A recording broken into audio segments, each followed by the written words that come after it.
tardes, bienvenidos sean todos ustedes. Es un gusto y un honor encontrarnos hoy para celebrar este 15 aniversario de Iniciativa Sinaloa. Esta organización nació del sueño y la convicción de 4 periodistas sinaloenses: Norma Sánchez, Francisco Cuamea, Silver Mesa y José Alfredo Beltrán, quienes decidieron ir más allá de su trinchera en el periodismo, por cierto, destacados periodistas en Sinaloa, para promover cambios, diversos cambios por medio de la participación ciudadana y también de la profesionalización de la sociedad civil. Así es como surgió Iniciativa Sinaloa, una organización civil sin fines de lucro, libre de intereses económicos o partidistas, orientada por el interés común. Y aquella semilla sembrada hace 15 años, hoy florece como un referente en la defensa de la transparencia, la rendición de cuentas, los derechos humanos, no solamente en Sinaloa, sino también en otros estados del país, tales como Baja California Sur, Sonora, Nuevo León, Chihuahua, Tamaulipas y Yucatán. Desde su fundación aquí en Culiacán, la organización ha impulsado acciones clave, por ejemplo, la promoción del derecho de acceso a la información, la vigilancia de la obra pública, además del fortalecimiento de mecanismos de participación ciudadana, reformas legislativas y litigio estratégico, entre muchas otras. A través de la investigación aplicada, Iniciativa Sinaloa ha generado conocimiento útil para incidir y transformar, pero nada de esto habría sido posible sin las alianzas que ha tenido con diversas organizaciones, con medios de comunicación y también con ciudadanas y ciudadanos como ustedes. Sinaloa nos une y gracias a ustedes seguimos caminando. Esta tarde celebramos esta trayectoria compartida y les invitamos a quedarse con nosotros para escuchar una conferencia que nos ayudará a mirar hacia el futuro, a recorrer además una exposición fotográfica de nuestra memoria colectiva y por supuesto a brindar lo que hemos logrado juntas y juntos a lo largo de estos 15 años de trayectoria.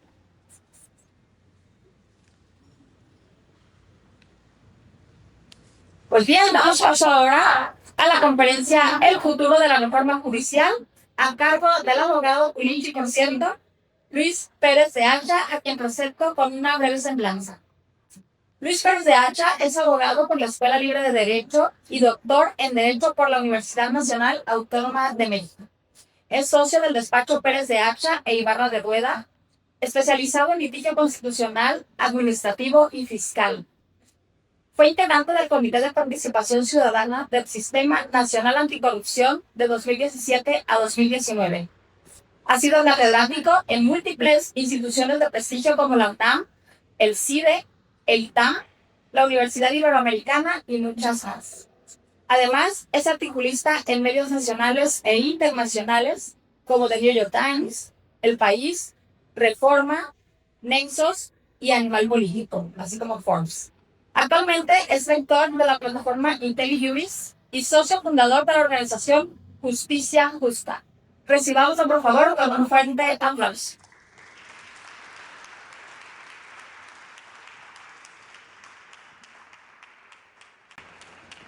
¿Qué tal? Buenas tardes. Es un gusto estar aquí en Culiacán, es muy gratificante, sobre todo en este evento conmemorativo. Me tocó ver nacer a Iniciativa Sinaloa y por eso con gran cariño acepté el participar con un tema que es muy actual, constitucional, ciertamente, judicial, muy legal, pero con unas implicaciones muy grandes en el foro.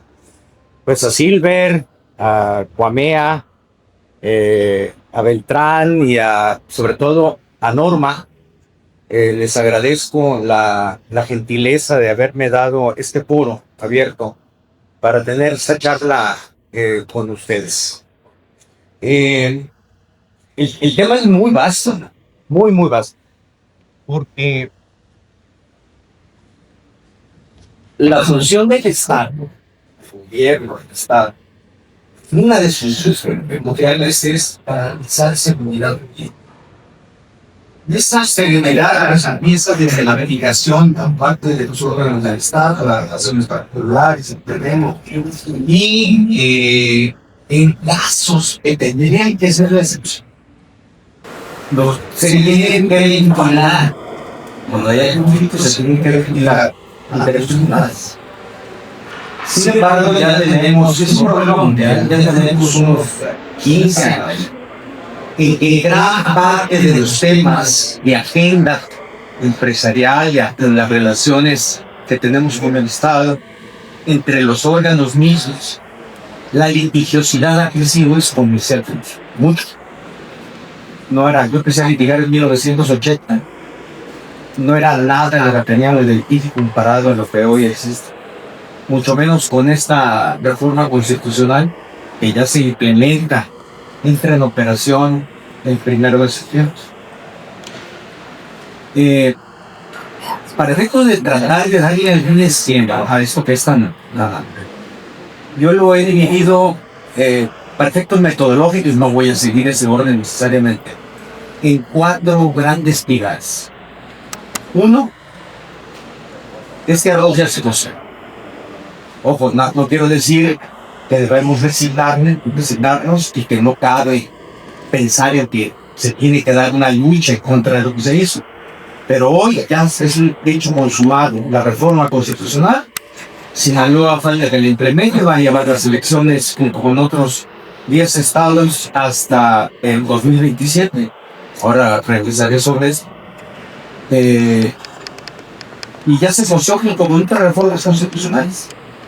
La de la desaparición de algunos organismos constitucionales autónomos, el INAE, UGS, IFT, y algunos otros que en el caso tenía el INEGI, en un impulso que se tuvo en la época del presidente Peña Nieto de dispersar el poder público en diversos órganos constitucionales.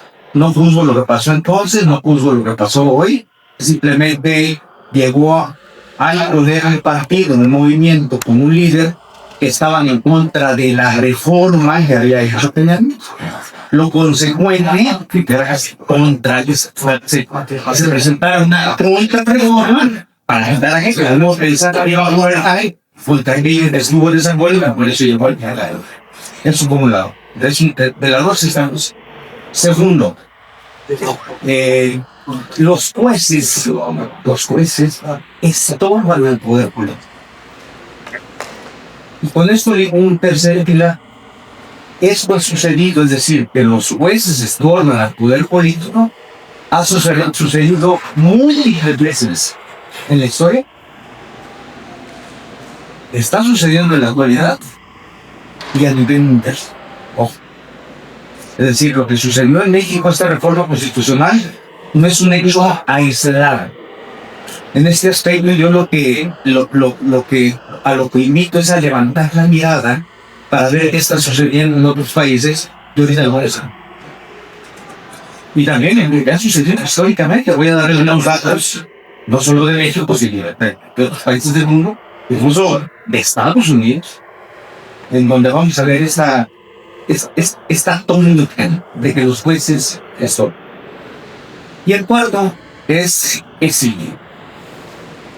Si no nos vamos a quedar de brazos, cruzados de brazos, entonces es. ¿O qué puede seguir incluso con? La reforma constitucional que se va a implementar a partir del 1 de septiembre necesita como que hagamos un esquema mental de qué entendemos por impartición de justicia. Si nos quedamos a nivel nacional, no federal, de nivel federal es otro. Si nos quedamos a nivel nacional, es decir, todo el paquete completo que comprende federación, estados y municipios, tenemos que el Poder Judicial, ahí sí el de la federación, participa en 3 grandes redes. El primero, los conflictos entre poderes del Estado. Legislativo, ejecutivo, la federación de los estados, etc. Municipios, límites territoriales, hasta ellos se han empilado ahí. Y esas son las llamadas controversias constitucionales y las acciones de inconstitucionalidad. Ahí el virus cae. Son órganos del Estado unos con otros. Está el listado de supuestos en que se puede accionar. Está en el artículo 105 de la Constitución. Se dice, fracción 1, acciones de constitucionalidad en estos supuestos. Fracción 2, controversias constitucionales en estos supuestos. Ahí tiene legitimación, por ejemplo, la Comisión Nacional de Derechos Humanos para presentar acciones de inconstitucionalidad en temas que afecten sustantivamente derechos humanos, por ponerse.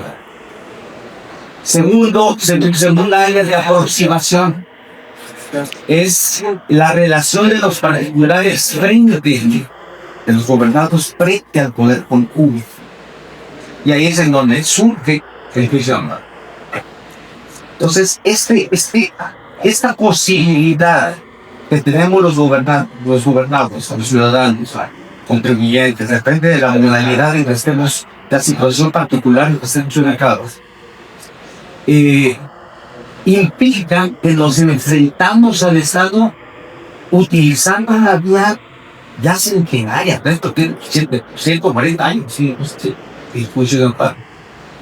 Y aquí es muy importante tener en cuenta una cosa.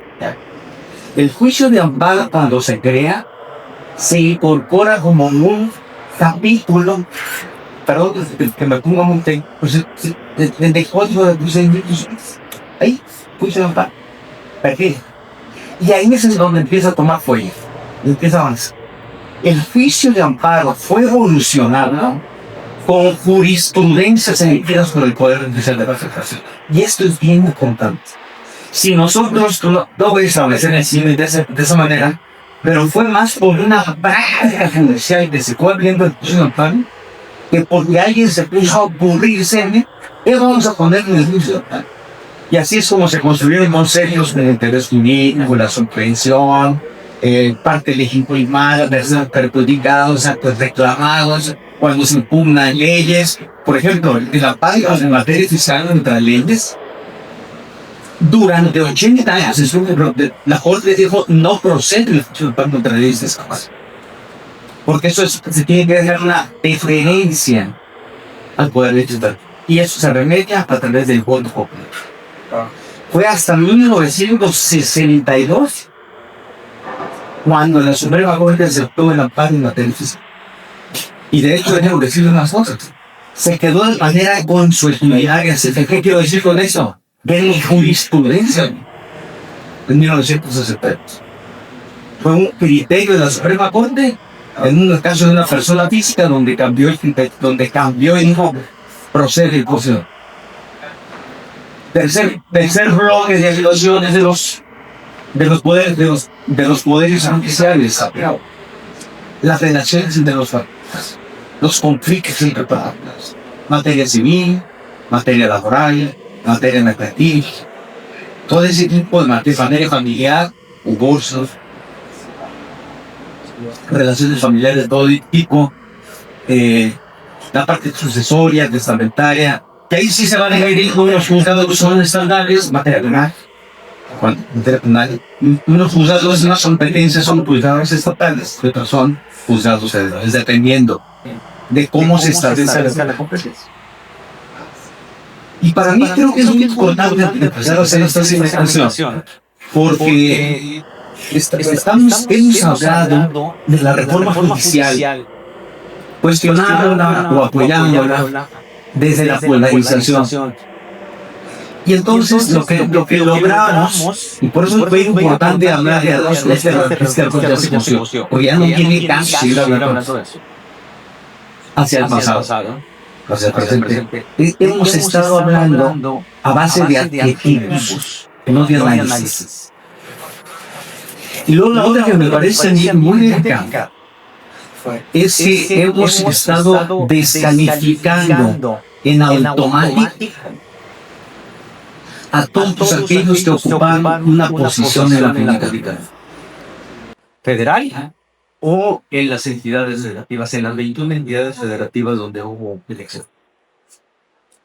Y a mí me parece que hacer esa adjetivización de manera general, es decir, sin distinguir y sin separarlas. Incluso utilizando una expresión en donde se le dice los jueces del bienestar. Eh, Podemos sí asignarlos a ciertos perfiles, ciertamente, seguro. Pero hay otros más que si nosotros hacemos una valoración de quienes llegaron a las posiciones, quiero decir uno a uno, les puedo decir que muchos sí la hacen. Hay unos que repitieron. Hay un caso de un buen amigo en el Pazatlán. Bueno, es duranguense, estudió en Culiacán y es magistrado federal en materia laboral en Mazatlán. Y como el Borras, sin apoyo, se lanzó. Él no quiso renunciar, no quiso renunciar ni pedir su jubilación. Se lanzó y ganó. No sé cómo ganó. No sé si estuvo en el acordeón, en uno de los acordeones, porque se maneja como que hubo un acordeón, ¿eh? Ojo.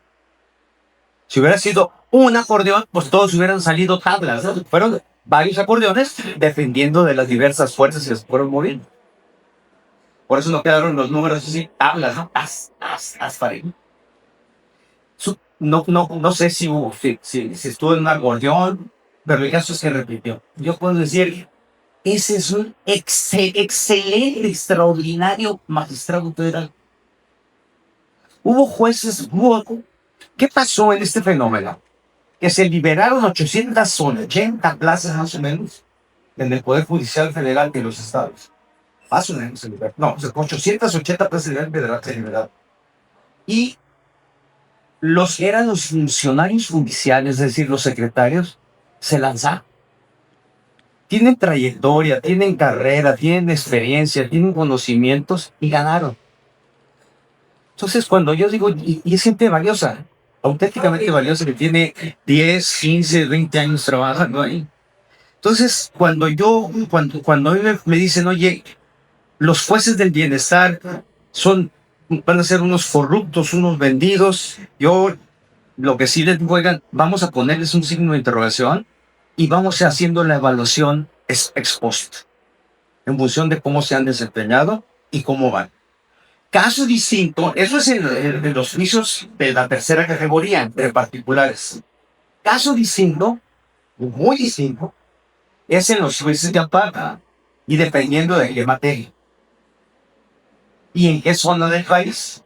La Ciudad de México va a estar muy candente el tema, el amparo en materia administrativa, en materia fiscal, en materia de competencia económica, en materia de telecomunicaciones, va a estar candente. ¿Por qué? Porque ahí se concentra. Ahí están las autoridades que son contra quienes los particulares lo conducen a amparo. Y bueno, el tema de la Suprema Corte de Justicia de la Nación, esa se cuece aparte. Esa sí, me parece a mí que tiene muy poca defensa. Hay que ver cómo se conducen, cómo transitan. Pero tenemos dos problemas ahí. Tenemos dos situaciones. Uno, los conflictos en los poderes públicos. Pues mientras hay un poder dominante, difícilmente vamos a llegar a ver un conflicto entre la Cámara de Senadores con la presidenta o la Cámara de Diputados con la presidenta. Hay otros mecanismos para que eso transite. La segunda es los juicios de amparo. La jurisprudencia última se va a decidir en la Suprema Corte de Justicia. Aquí me detengo y regreso a los jueces, magistrados y funcionarios judiciales que estuvieron y que todavía están. Primero, de las luchas que ellos dieron, de las batallas que ellos dieron, me parece a mí que en términos generales nos mantuvimos al margen de su lucha. Es decir, no empatizamos con ellos. Sí puedo decir, traté con algunos de los líderes de los movimientos de jueces y magistrados a nivel federal, se sintieron solos, no acompañados. A los que renunciaron, o a los que perdieron elecciones, o a los que se jubilaron, les quitaron prestaciones laborales. Gente con 10, 15, 20, 30 años de carrera, hoy no tienen jubilación. Hoy no tienen jubilación. Les están pagando como sueldo el que tenían como pensión, como jubilación, perdón, les están pagando como jubilación el sueldito que tenían reportado ante el ISSSTE, no el sueldo real que estaban percibiendo. No recibieron indemnización, no recibieron primas vacacionales, todo lo que tenían derecho. Entonces, ahorita están abandonados primero. Segundo, el 99% de los que se fueron se quedaron sin proyecto de vida. Sin proyecto de vida. Pensemos en alguien que tiene 60 años, 50 años. Tengo amigos que salieron, tienen 45 años, 40 años, después de ser magistrados. Sí. Evidentemente, no está el foro así como para cacharlos, ¿no? Decirles que hay un proyecto profesional. Alguno que otro se va a colar, pero al menos de los 880 que se fueron, ministros de la Suprema Corte de gran valía, de gran entereza, de gran disciplina, de gran técnica jurídica, se van a quedar asustados. Algunos despachos pues lo van a recuperar para que sean consejeros externos, jueces, magistrados. Realmente es lacerante la forma en que han sido tratados los jueces y magistrados federales. Los estatales pasan por lo mismo, si no es que peor. Si no es que peor. Porque además tienen prohibición de litigar. Tienen prohibición de litigar. O sea, ni eso van a poder hacer. Y creo que nos faltó empatía. Siempre estuvimos peleando en la adjetivización que les hablo. Estuvimos peleando por eso y nos olvidamos de los trabajadores. Ahora los que llegaron y los que están llegando, pues nada más tienen el sueldo chiquito. Nada más. Están castigados. Segundo, los que se quedaron. Se creó un tribunal de disciplina judicial, se llama. Ya no va a existir el Consejo de la Judicatura Federal, Tribunal de Justicia de Disciplina Judicial. Es un tribunal inquisitorial. Es decir, las grandes vindictas a nivel federal se van a dar a través de ese tribunal. Pueden aplicar todo tipo de sanciones, destitución, incluso ser perseguidos penalmente. No tienen juicio de amparo a su disposición. ¿Por qué? Porque la Constitución, esta reforma constitucional, lo prohibió. Realmente, visto de esa manera, vamos a tener un poder judicial que lo mismo en los estados, atenazado. Atenazado, y esto no lo quiero decir porque el poder público se va a ir contra ellos, sino simple y sencillamente porque los propios jueces y magistrados de adentro van a tener temor de poder regar. Y me voy a referir a la materia fiscal, que viene una temporada muy crítica en el tema. Ministra Lenia Batres, reelecta en funciones, va a ser la segunda presidenta. Escribió un par de artículos, tú compartiste uno, José Mario, un par de artículos publicó, en donde, en Excelsior, creo que fue, Universal. En el Universal tú los compartiste, por eso te pregunto. En el Universal, escribió un par de artículos en donde adelanta cuáles van a ser sus criterios en contra de los contribuyentes. Primero, dejarlos sin defensa. Y cuando haya defensa, apabullado. Porque resulta ser, en su visión, que la autoridad tiene menos posibilidades de defensa que los contribuyentes. ¿Me equivoco? Eso.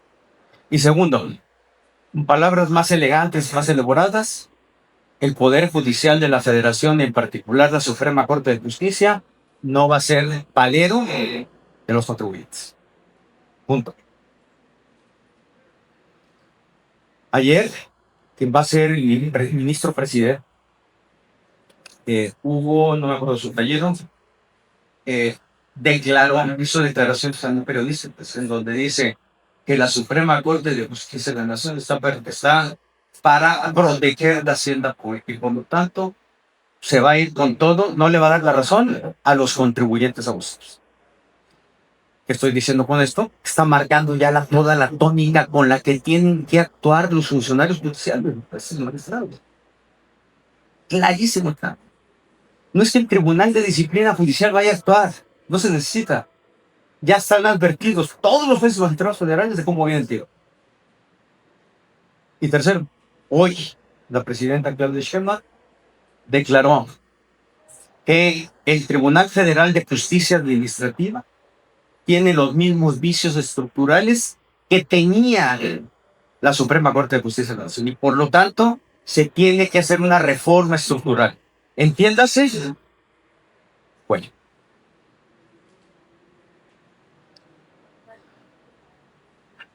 Segundo, Pilar, los jueces estorban. Los jueces. Cuando Venustiano Carranza instituye Congreso Constituyente de 1917 y se publica la Constitución del 5 de febrero, ahí venía contemplada la elección de los jueces, pero se le metió reversa. No sé si fue Obregón que llegando, dijo, oiga, paren esto, porque estamos hablando de un pueblo de ustedes de tamaño. Paren esto porque no puede ser. Hay un libro muy interesante de José Ramón Fusío, la funcionamiento de la Suprema Corte de Justicia de la Nación en la época revolucionaria. Los tribunales federales y la Suprema Corte operó en 1910 a 1917 plenamente. Cerraban y abrían, pero funcionó. Y ahí viene la reseña de la Constitución, precisamente cómo eran elegidos los jueces. Esa es la experiencia que tenemos. Otra experiencia en México que tenemos es cuando Cedillo toma el poder, descabeza la Suprema Corte, una reforma constitucional profunda, descabeza, se crea el Consejo de la Judicatura Federal y establecen ahí cuáles son de 26 ministros que eran antes, se redujo a 11 ministros, el Consejo de la Judicatura, sobre el tercero, que se hace esta reforma constitucional. Pero cuando hablamos de que los jueces y magistrados estorban,